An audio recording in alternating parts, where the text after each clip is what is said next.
할렐루야. 오늘은 가장 기쁜 날입니다. 추수감사주일이고 또 코로나 상황 속에서 올해도 추수감사절을 맞이하고 나니 얼마나 감사한지 모릅니다. 1년 예배드리는 가운데 오늘이 가장 축제의 날이고 감사를 가장 많이 생각하고 또 묵상하는 날이 바로 오늘인 것입니다. 오늘도 우리 성도들의 삶 속에, 심령 속에 감사가 충만하기를 축원합니다. 오늘 저는 감사주일에 136편 말씀을 읽었습니다. 시편 136편은 감사시라고 부르기도 하고 감사의 표준이 이 시에 나타나 있다 할 수가 있습니다. 그래서 성경에서 나오는 감사 정신을 가장 잘 보여주는 시가 바로 136편이라 할 수가 있습니다.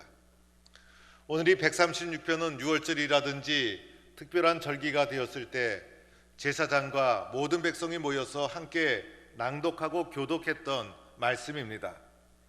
그래서 1절부터 26절 마지막까지 보면 말씀의 패턴이 동일하게 진행되는 것을 보게 됩니다.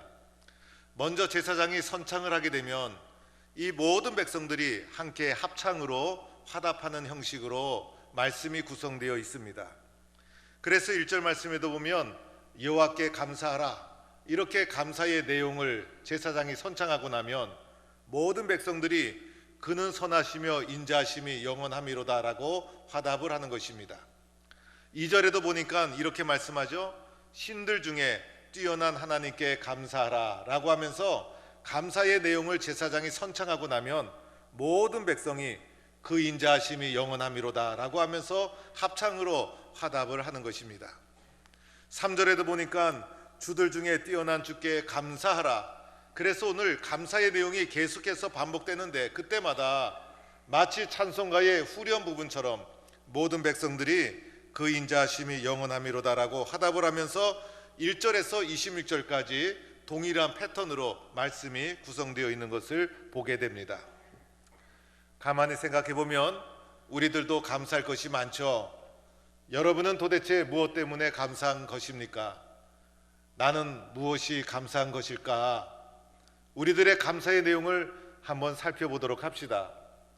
여러 가지 감사의 조건이 있을 거예요. 건강을 주는 것도 감사하고, 또 가정을 지켜주신 것도 감사하고, 또 자녀들을 인도해 주신 것도 감사하고, 일터와 사업장을 어려운 가운데서도 지켜주신 것도 감사하고, 가만히 생각해 보면 감사한 것이 많다는 것을 알게 됩니다. 코로나 상황 속에서도 이렇게 감사주의를 맞이해서 예배당에 나오니 감사하고, 그래서 감사한 것이 우리의 삶 속에 많다는 것을 발견하게 됩니다. 오늘 시편 136편은 무엇을 감사하고 있는가? 오늘 136편을 크게는 세 가지로 분류해 볼 수가 있습니다. 먼저는 4절에서 9절까지 창조주 하나님께 감사하고 있어요. 감사의 내용이 많지만은 먼저는 창조주 하나님께 대해서 감사합니다. 그래서 4절에서 9절까지는 홀로 기이한 일을 행하신 창조주 하나님, 해를 만드신 창조주 하나님, 낫을 해를 통해서 이렇게 주신 하나님 라고 하면서 이렇게 창조주 하나님께 감사하라 라고 말하게 되면 모든 백성은 그 인자하심이 영원함이로다 라고 화답을 하면서 4절부터 9절까지는 창조주 하나님에 대한 감사로 말씀이 채워져 있어요. 그렇죠, 여러분? 우리도 가만히 생각해 보면 창조주 하나님이 계신 것이 얼마나 감사합니까? 그래서 창조주 하나님께 감사가 표현되어 있는 것을 보게 됩니다. 그리고 이어서 10절에서 15절까지는 역사를 주관하신 하나님께 감사하라.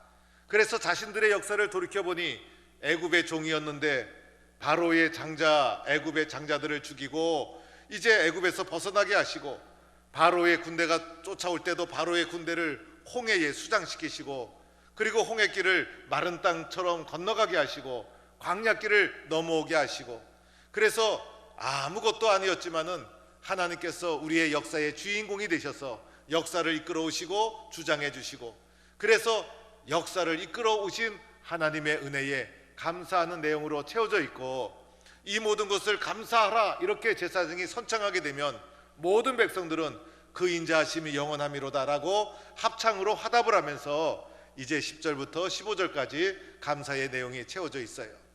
우리도 가만히 생각해 보면 지나간 우리의 역사가 고비고비 순간순간마다 하나님의 은혜요, 하나님의 감사가 아닐 수가 없죠.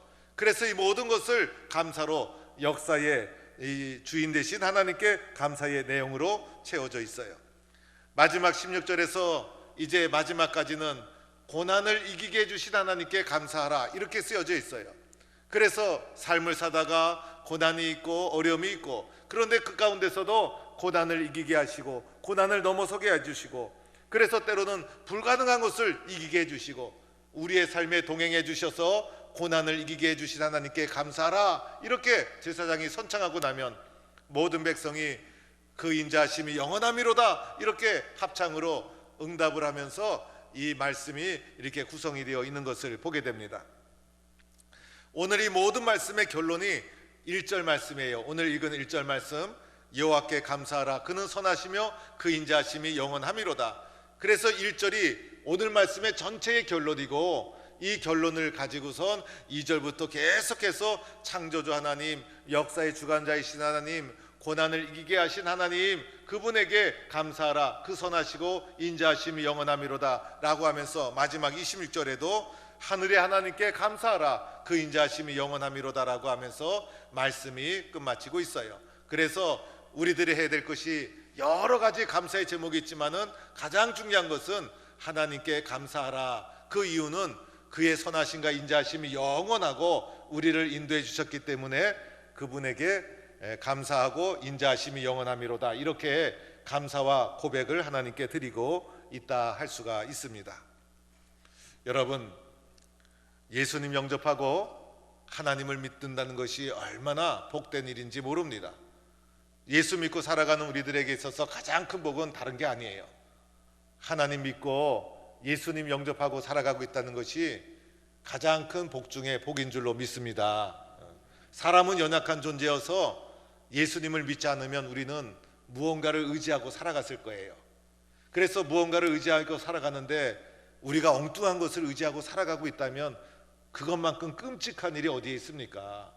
그래서 우리가 예수님을 영접하고 하나님을 알고 하나님을 믿고 살아가는 것이 우리 예수 믿는 사람의 가장 큰 복이요, 복 중의 복은 하나님을 믿고 살아간다는 것이 가장 큰 복인 것이에요. 이렇게 하나님을 믿고 살아가는 사람들의 특징이 있어요. 겉으로는 잘 드러나지 않아요. 왜냐하면 믿는다는 것이 마음속에서 일어나는 것이고 영혼의 문제이기 때문에, 그래서 눈에는 보이지 않아요. 겉으로는 잘 표시가 안 나요. 그러나 믿는 사람들의 특징이 있죠. 믿는 사람들의 특징은 어려움이 있어도 어려움 속에서도 낙심하지 않고 잘 이겨나간다는 거예요. 때로는 고난이 찾아와도 절망하지 않고 고난을 헤쳐나간다는 것입니다. 그래서 믿음의 사람들은 마지막이 잘 되는 것, 마지막이 좋은 것이 믿음의 사람들의 특징이라 할 수가 있어요. 인생을 살다 보면 고난도 믿는 사람이나 안 믿는 사람이나 똑같이 겪죠. 코로나가 안 믿는 사람들에게만 갑니까? 우리에게도 부닥쳐 오잖아요. 그래서 겉으로는 똑같이 겪고 똑같이 어려움을 겪는 거예요. 그런데 보이지 않지만은 그 어려움을 겪는 이 속의 자세가 다른 거예요.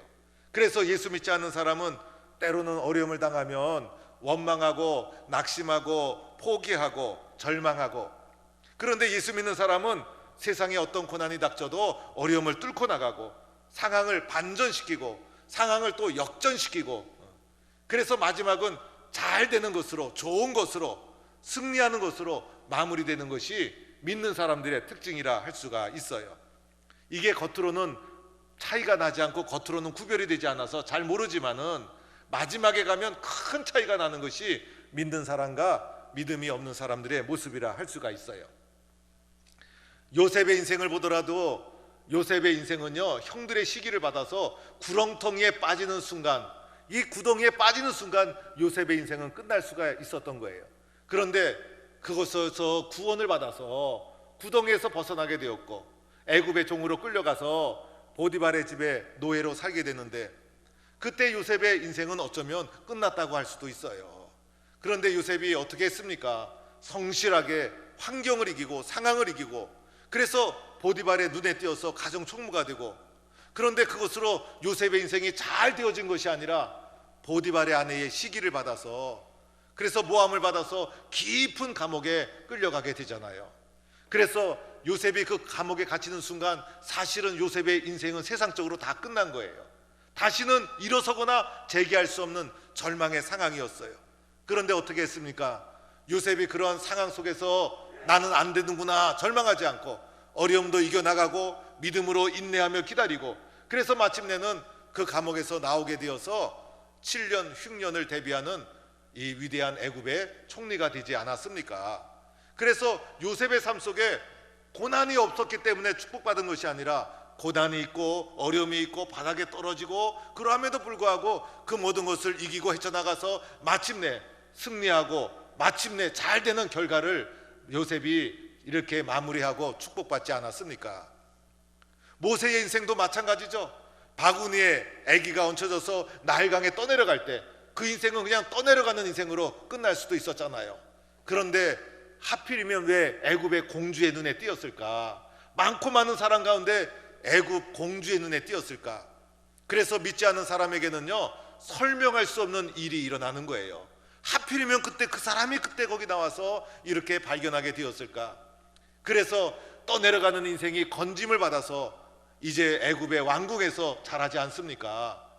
그래서 애굽의 왕궁에서 잘 자라서 거기서 그냥 잘 나갈 수도 있는데, 하필이면 이 애굽의 사람을 유대인을 학대한다고 해서 쳐 죽여서 나중에는 이제 모세가 광야로 도망갈 수밖에 없었어요.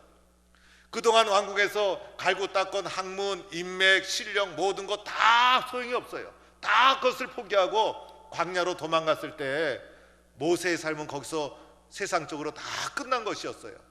그런데 광야 한복판에서 모세가 하나님의 부르심을 받고 애굽으로 다시 돌아가서 민족을 이끄는 위대한 지도자가 되고 광야 40년을 거쳐 나가게 되고, 그래서 하나님을 믿는 사람들은 어려움이 있고 좌절이 있고 바닥에 떨어지고, 그러나 그 가운데서도 어떻게 되었습니까? 다시 일어나고 승리하고 넘어서고 반전을 시키고 역전을 시키고, 그래서 마지막은 잘 되는 것이 믿음의 사람들의 특징이라 할 수가 있어요. 다윗도 그랬죠. 사울왕의 시기를 받아서 쫓김을 받았을 때 다윗이 얼마나 처절한 삶을 살았어요. 그런데 바닥에 떨어졌을 때 다윗이 거기서 절망하거나 좌절하지 않고 어떻게 했어요? 이겨나가고 인내하고 마침내 이제 사울을 넘어서 통일왕국 시대에 이제 다윗이 가장 위대한 왕으로 올라가게 되는 이 고난을 이기고 넘어서는 위대한 모습을 다윗을 통해서 볼 수가 있지 않았습니까? 그래서 예수 믿는 자들의 삶 속에는요, 반전이 있고 역전이 있고 그리고 변화가 있고, 그래서 마침내는 기쁨의 승리를 거두게 되고, 그래서 기독교의 마지막은 부활의 승리가 있는 거예요. 그래서 기독교 신앙에서는요, 어려움을 잘 이기고 마지막에는 승리하는 놀라운 사건이 있다는 것입니다. 그런데 이러한 이야기가 성경에만 나오는 이야기가 아니죠. 우리의 삶을 조금만 과거로 돌이켜보고 내가 지금까지 어떻게 살아왔나, 내가 살아온 걸어온 길을 되돌아보면 우리가 알 수가 있는 것이 바로 이러한 내용이죠. 내가 믿음으로 살아오는 가정 속에서 하필이면 그때 내가 그 사람을 만나게 되었을까? 어려운 가운데 하나님은 하필이면 그런 기회를 나에게 주었을까? 우리가 살아오면서 지금까지 평탄한 삶을 살아온 사람이 없을 거예요. 누구나 개인적으로 위기가 있었고 어려움이 있었고, 그리고 바닥에 떨어지는 고통이 있었고, 그런데 그 가운데서도 다시 일어날 수 있었고 다시 재기할 수 있었고, 가만히 생각해 보면 내 계획이 아니었어요. 설명할 수 없는 사람을 만났고 이해될 수 없는 사건이 일어났고, 그때 고비고비마다 하나님이 도와주시는 손길이 있었고, 그래서 나의 삶을 잠시 되돌아보기만 하더라도 믿음으로 걸어온 나의 삶 속에 함께 해주신 하나님의 손길을 우리 모두는 느끼고 고백할 수가 있다는 것입니다. 그래서 믿음의 삶, 사람의 마음속에는, 삶 속에는 이해할 수 없는 사건, 설명할 수 없는 일들이 일어나고, 그것들로 인해서 다시 일어서게 되고, 은혜 속에 살아온 것이 우리의 인생이요 감사 가운데 살아온 것이 우리들의 삶이다, 이렇게 말할 수가 있다는 것입니다. 그래서 오늘 우리들이 감사할 수 있는 이유 중에 하나가 우리의 삶을 되돌아보기만 하더라도, 요셉의 삶을 보고 모세의 삶을 보지 않더라도 나의 살아온 믿음의 삶을 되돌아보기만 하더라도 고비고비 순간순간마다 하나님의 도우심과 은혜의 손길이 펼쳐져 있었다는 것을 우리는 고백하지 않을 수 없었고, 그래서 오늘 이 자리에 우리가 건강한 모습으로 감사 예배를 드릴 수가 있게 되었다, 이렇게 고백할 수가 있는 것이죠. 우리가 믿음의 길을 걸어오면서 제일 힘들고 어려웠던 것이 무엇이었을까? 때로는 도와주는 손길이 없어서 어려울 수도 있고, 때로는 내 마음을 이해해주는 사람이 없어서 어렵고 힘들었을 때도 있었을 거예요. 그러나 믿음의 길을 걸어오면서 가장 힘들었던 것은요, 하나님의 침묵이 아니었을까? 믿음의 사람은 어려움을 당하면 기도하면서 문제를 해결나가려고 하는데, 아무리 기도하고 부르짖어도 하나님이 침묵하고 있다는, 하나님의 말씀이 들리지 않는다는 이 현실이 때로는 고난과 어려움 속에서 힘들지 않았을까? 때로는 어려움 가운데 하나님께 주여 도와주세요라고 기도하면 하나님이 내 귀에 목소리라도 한번 정확하게 들려줬으면, 내 눈에 하나님이 명확하게 한번 보여주었으면 얼마나 좋았을까? 그런데 하나님은 한 번도 말씀해 주시지 아니하시고 침묵하고 있다는 것이 고난을 이겨나가는 과정 속에 가장 힘든 것이 아니었을까 생각이 드는 겁니다. 그런데 여러분, 하나님이 침묵하고 있다고 해서 하나님이 안 계신 것이 아니죠. 하나님은 요셉에게도 한마디 말씀도 해주지 않았어요. 요셉이 구덩이에 빠졌을 때, 요셉이 깊은 감옥에 들어갔을 때 요셉이 하나님의 말씀을 듣고 일어난 것이 아니었어요. 하나님이 요셉에게도 한 말씀 하시지 않았어요. 그런데 성경에 보니 이렇게 말씀하고 있죠. 여호와께서 요셉과 함께 하심으로 여호와께서 그를 범사에 형통하게 하셨더라. 성경에 보니까 하나님이 요셉의 귀에 말씀한 적이 없어요. 그런데 성경은 또 이렇게 말하죠. 하나님께서 요셉과 항상 함께 하셨다는 거예요. 그래서 그가 하는 일을 모두가 형통하게 하셨다는 것입니다. 말씀하지 않아도 하나님이 옆에 계셔서 그의 길을 열어주시고 그의 미래를 계획해 주시고, 침묵하고 계셨지만은 그를 도와주시고, 그래서 마침내 요셉의 삶이 형통하게 되었다는 거예요. 다윗도 이렇게 고백했죠. 여호와는 나의 목자시니 내게 부족함이 없으리로다. 다윗도 고난을 받고 도망자의 삶을 살면서 하나님이 나타나셔서 다윗이 기도할 때마다 다윗에게 말씀해 주시고 보여주시고 그런 것이 아니었다는 것입니다. 그러나 다윗이 처절한 삶을 살아갈 때 다윗이 이렇게 고백합니다. 여호와는 나의 목자이시다.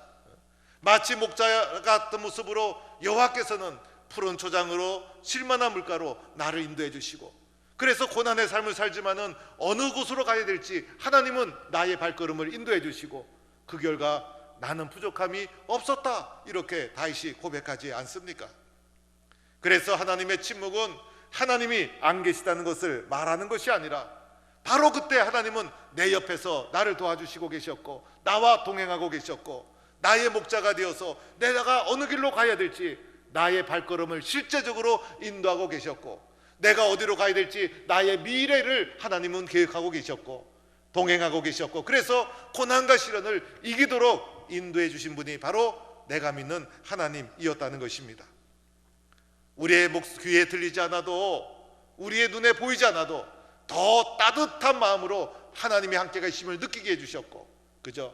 우리의 눈에 보이지 않아도 더 명확하게 우리의 미래에 대해서 확신할 수 있는 믿음의 눈을 보시고 보여주시고 믿음의 눈을 주시고, 그래서 걸음걸음마다 내일을 향한 희망을 가지고 오늘의 고난과 시련을 이겨나갈 수 있도록 동행하시고 도와주신 분이 여호와 하나님이셨다는 것입니다. 그래서 하나님은 우리의 발걸음을 인도해 주시고 동행해 주시고, 오늘도 하나님의 목소리가 들리지 않더라도 더 확신 있게 내 마음을 채워주시고, 그리고 더 미래에 대한 믿음의 눈으로 확신 있게 보게 해주셔서 발걸음을 인도해 주신 분이 내가 믿는 하나님이라는 것입니다. 코로나가 2년째 계속되고 있으면서 코로나가 없었으면 좋기는 하였겠지만은 코로나가 있었던 것이 때로는 우리에게 유익된 점이 있었구나라는 생각을 가지게 됩니다. 시편 기자가 이런 말을 했죠. 고난당한 것이 내게 유익이라, 이로 인하여 내가 주의 율례를 배우게 되었노라. 고난이 없으면 하나님의 뜻을 몰라요. 그런데 고난한 것이 내 삶의 유익이에요. 고난이 없었으면 좋겠지만은 고난을 겪어보니까 고난이 주는 유익이 있었다는 거예요. 그래서 그 고난이 나에게 유익이라, 그것을 통해서 하나님의 율례를 배우게 되었다는 것입니다. 코로나를 통해서 배우게 된 것이 있었죠. 우리 인간이 얼마나 연약한 존재인가, 내가 얼마나 코로나에 감염될 수 있는 위험 속에 노출된 위험한 사람이고 유한한 존재라는 것을 처절하게 깨닫게 되었어요. 그러면서 동시에 우리들은 하나님의 도우심이 없이는 하루도 살 수 없는 연약한 존재라는 것도 알게 되었고, 하나님 믿는 신앙이 얼마나 소중한가를 우리는 코로나라는 상황 속에서 더 깊이 깨닫게 되었어요. 태풍이 불면 낙가가 있는 거예요. 그래서 떨어지는 사과가 아깝기는 하지만은 떨어지는 사과 때문에 붙어있는 사과가 더 아름답고 토실토실하게 맺혀지게 되는 것이에요. 코로나라는 이런 광풍이 불어올 때 우리의 삶에 불편함이 있고 어려움이 있고 고통이 있지만은 이것 때문에 더 값진 인생을 계획하고 살아갈 수가 있게 되는 것이죠. 늦게 목사님이 되신 어느 분의 간증글을 읽으면서 제가 은혜를 받았어요. 이분의 간증글에서 이분이 이렇게 썼어요. 나에게는 생일이 두 개가 있다. 하나는 몸으로 태어난 육신의 부모로부터 태어난 첫 번째 생일이 있고, 또 한 번의 생일은 내가 암 선고를 받은 날이 두 번째 생일이다. 이렇게 이분이 간증해서 고백을 하며 썼어요. 암 선고를 받았을 때 처음으로 자기가 고백한 것이 하나님 감사합니다 라는 고백이었다는 것입니다. 이 사람은 세상에서 출세하기 위해서 허랑방탕하게 술독에 빠져 살아가고 있었다는 거예요. 그러다가 어느 날 몸이 불편해서 찾아가 보니 암 선고를 받았어요. 하나님께서 핀셋으로 자기를 꼭 찍어서 하나님의 사람으로 끄집어낸 날이 바로 그 날이라는 거예요. 암이라는 것이 아니었으면 자기는 하나님을 의지하지 않으며 살아갔을 거라는 거예요. 그런데 그 선고를 통해서 내가 얼마나 연약한 존재인지, 내가 얼마나 하나님으로부터 멀리 떨어져 있는지를 절감하게 되었고, 순간순간 매일매일 하나님을 의지하지 않으면 살 수 없는 사람으로 하나님은 자기를 만들어 주었다는 거예요. 그래서 하나님은 자기를 꼭 찍어서 하나님의 사람으로 자기를 불러주시고, 암이라는 인생의 길벗을 붙여주셔서 하나님을 순간순간 매일매일 의지하며 살아갈 수 있도록 자기를 변화시켜 주었다는 거예요. 그래서 자기에게는 생일이 두 번이 있는데, 한 번은 육신으로 태어난 날이고 한 번은 암 선고를 받은 날이 바로 내 인생의 생일이다. 그래서 이분이 훗날 암 치료도 잘 받으시고 건강 회복하시고 목회자가 되어서 목회를 하시고 지금은 은퇴를 하신 분이 되었습니다. 우리가 감사하는 것이 이유가 있어서 감사한다면, 감사할 것이 있어서 감사한다면 세상 사람들과 다를 것이 무엇입니까? 오늘 말씀에도 보면 세상 그 어떤 것 때문에 감사하는 내용이 아니죠. 창조주 하나님, 역사의 주인 되신 하나님, 우리로 하여금 고난을 이기게 해주신 하나님, 모든 감사의 초점이 하나님께 달려 있다는 것을 보게 됩니다. 그래서 처음부터 마지막까지 그 하나님에 대해서 신앙의 고백을 하고 그 인자하심이 영원함이로다 반복하면서 또다시 고백하고 또다시 고백하고, 그래서 모든 감사의 초점이 철저하게 하나님께 놓여 있는 것을 보게 됩니다. 오늘도 우리가 감사한 것은 내가 하나님을 믿고 있다는 거예요. 내가 하나님과 동행하고 있다는 거예요. 내가 하나님을 알고 있다는 거예요. 이것이 우리의 인생의 가장 큰 감사가 되기를 축원합니다. 하나님과 함께 살아온 지난 날들이 감사하고, 하나님과 함께 앞으로 살아갈 날들이 감사하고, 오늘도 내 삶에 하나님이 함께 동행하고 계심이 너무나 감사하고, 그래서 오늘도 하나님 안에서 넘치는 감사로 영광을 돌리는 성도가 되기를 주의 이름으로 간절히 축원합니다.